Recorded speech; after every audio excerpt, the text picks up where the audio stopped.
So we've done our crumb coat. Now we're going to continue with some cake decorating basics. So what I'm going to start with is adding a nice layer of frosting on top of my crumb coat. What that crumb coat did was seal in any kind of miscellaneous crumbs that fell off of the cake, and this way we'll get a nice clean white surface with our buttercream. So again, I'm putting a pretty large amount of frosting on top of my cake and using my offset spatula to just swirl it around. And once I get to the point where it starts oozing down the edges, just like I did for my crumb coat, I'm going to angle my offset and just push the frosting down the sides really gently. And if you need more, you can always add more later. But good to start with just the right amount. Take a little bit more off the top here. If you don't have a turntable at home, a Lazy Susan is a great thing to use. Or you could really just take a plate and turn it yourself. I'm too lazy for that, but you could do that if you want to.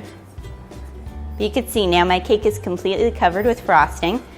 If you wanted a really nice like swirly thing, you could just kind of leave it like this and swirl your frosting around kind of nice and gently, even add a little bit more to the sides and just give it that nice kind of rustic birthday cake kind of a look. But if you want it really nice and clean, what I'm going to do is the same thing I did for my crumb coat. I'm taking my bench scraper and I'm just going to work my way around the sides. And you can see all I'm doing is pulling it and angling it towards me just to make a nice clean surface. So this way, if you wanted to come in and pipe a border or pipe any designs, you're not working with a lot going on. It's just very smooth, very clean. And you can see already how kind of clean that looks. If you see the cake through your frosting and you don't love that idea, just add more frosting. Colorful frostings are much easier because you don't really notice as much as you do with white.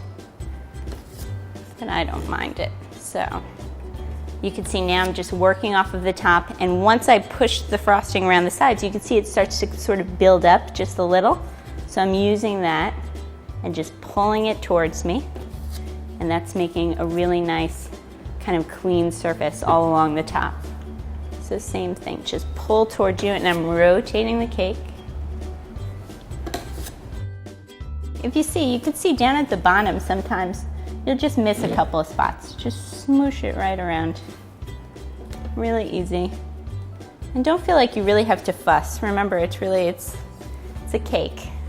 As long as it's covered in something sweet, everyone will like it no matter what it looks like. And then when this is nice and smooth, I'm going to show you some piping designs that you can do with the same buttercream to just kind of make it a little prettier. So that's it. Just smooth it off. Done and done. I could sit here doing this all day. I'm going to put it aside. At some point, just cut yourself off. No more. It's smooth. Don't touch it. It's done.